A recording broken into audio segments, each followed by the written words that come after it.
আসসালামু আলাইকুম। কেরানীগঞ্জে বিএনপির মনোনয়ন প্রত্যাশী কর্নেল আব্দুল হক আজ ব্যাপক গণসংযোগ করেছেন। খোলামোড়া বাজার থেকে শুরু করে পায়ে হেঁটে শোডাউনের মধ্য দিয়ে নেতাকর্মীরা পৌঁছান জয়নগর স্কুল মাঠে। এখানে জনতার ঢল নামে এবং শেষ পর্যন্ত আব্দুল হকের সংক্ষিপ্ত বক্তব্যের মধ্য দিয়ে কর্মসূচি সমাপ্ত হয়। স্থানীয় নেতাকর্মী ও সাধারণ মানুষের উপস্থিতিতে পুরো এলাকায় নির্বাচনী আমেজ তৈরি হয়েছে। সাইদুল ইসলামের প্রতিবেদনে দেখুন বিস্তারিত।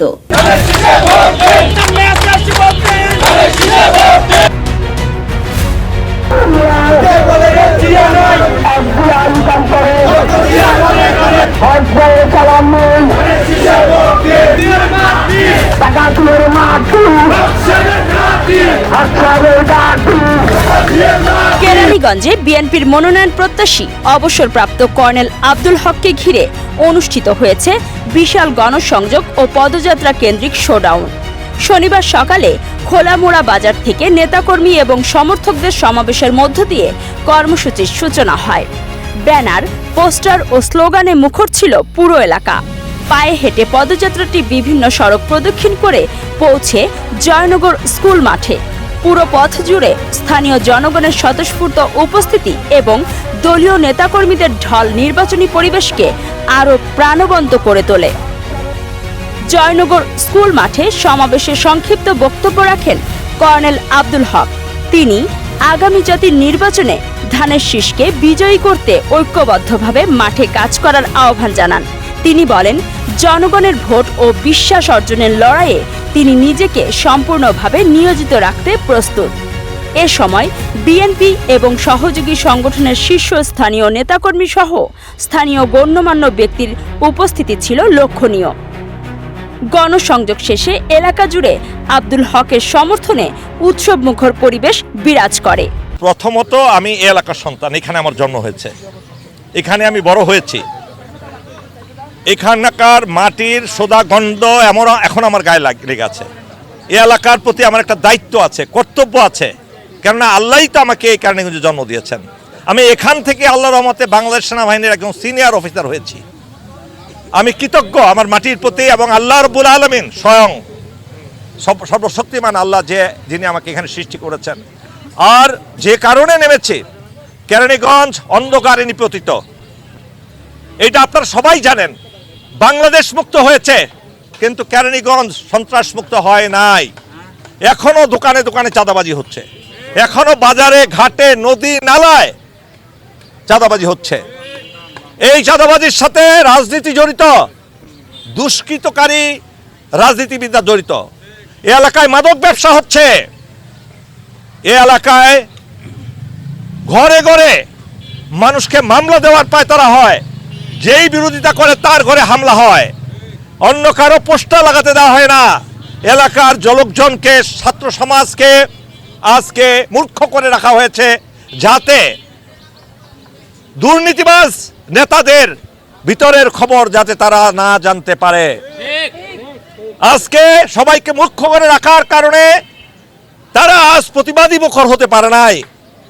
আজকে সেই অন্ধকার থেকে মুক্ত করার জন্যই যদি রব্বুল আলামিন ডেফিনেটলি তার ইচ্ছাই তো আমি নেমেছি এখানে, এবং আল্লাহ রব্বুল আলামিন যদি চান আমাকে দিয়ে এই কেরানীগঞ্জের মানুষকে শান্তির উছিলা হতে পারি, কেরানীগঞ্জের মানুষকে অন্ধকার থেকে আলোতে নিয়ে আসতে পারি, আল্লাহ রাব্বুল আলামিন সেটা আমার ইবাদত হিসাবে কবুল করবেন।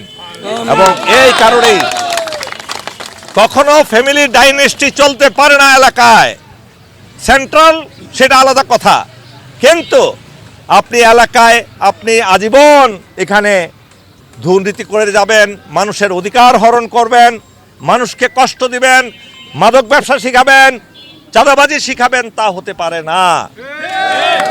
কেউ আমার শত্রু নয়, যারা আমার বিপক্ষে আছেন, দাঁড়িয়েছেন, তাদেরকে আমি সম্মান এবং শ্রদ্ধার সাথে জানাচ্ছি। চলুন না আমরা সবাই মিলে এলাকাকে গড়ে তোলার প্ল্যান করি, আমরা পরিকল্পনা করি। অনেক করেছেন, অনেকে 4 বার মন্ত্রী হয়ে 4 বার এমপি হয়েছেন, মন্ত্রী হয়েছেন। তাদের উচিত নতুন মুখকে সহযোগিতা করা, যে আমরা অনেক চেষ্টা করেছি, অনেক কিছু করেছি, আপনারা করেছেন, আরও যাতে ভালো করতে পারি আপনারা আসুন, আমাদের সাথে যোগ দিন, আপনারা আরও শক্তিশালী করুন আমাদের হাতকে। আমরা সেটা চাই, আপনাদের সাথে শত্রুতা চাই না। আজকে যে দীর্ঘ মিছিল, সেই সকাল 10টায় আপনারা একসাথে হয়েছেন, সাংবাদিক ভাইদেরকে আমি আন্তরিক ধন্যবাদ জানাচ্ছি। সাংবাদিক ভাইরা, বাংলাদেশকে মুক্ত করতে হলে আপনাদেরকে এগিয়ে আসতে হবে। আগামী ইলেকশনে যদি আপনারা সৎ, যোগ্য, ইমানদার, দেশপ্রেমিক, নির্লোভ মানুষকে নির্বাচিত করতে না পারেন, আপনারা যদি তাদেরকে সম্মুখপানে না আনতে পারেন, দেশ আবার অন্ধকারে নিমজ্জিত হবে। এটা হতে পারে না যে এলাকায় এক ক্রমান্বয়ে বছরের পর বছর, যুগের পর যুগ এক ফ্যামিলি থেকেই তারা দেশ চালাবে, এক ফ্যামিলি থেকে এলাকা চালাবে। এটা হতে পারে না।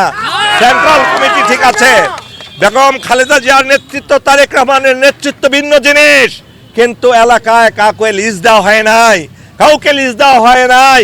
দলীয় রাজনীতি সবার জন্য উন্মুক্ত।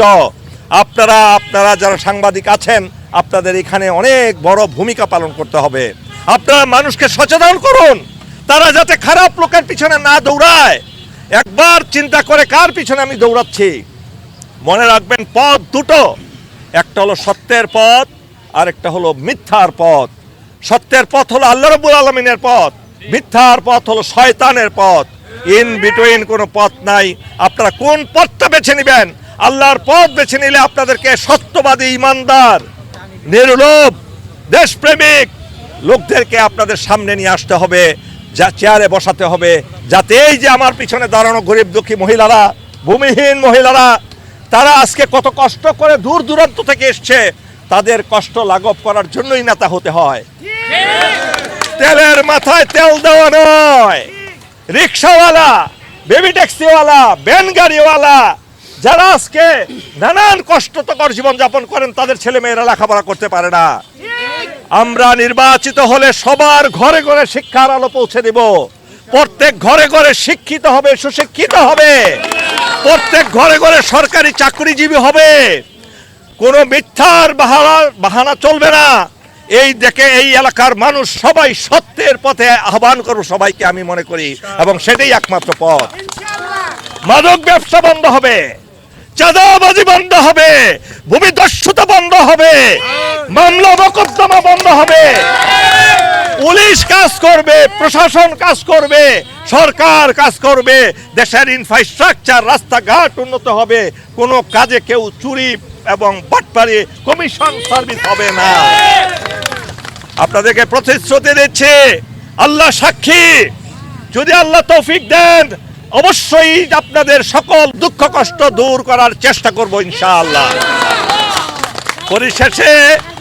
পরিশেষে আপনাদেরকে ঐক্যবদ্ধ থাকার জন্য আমি অনুরোধ করব, আপনারা লোভে লালসায় পড়বেন না।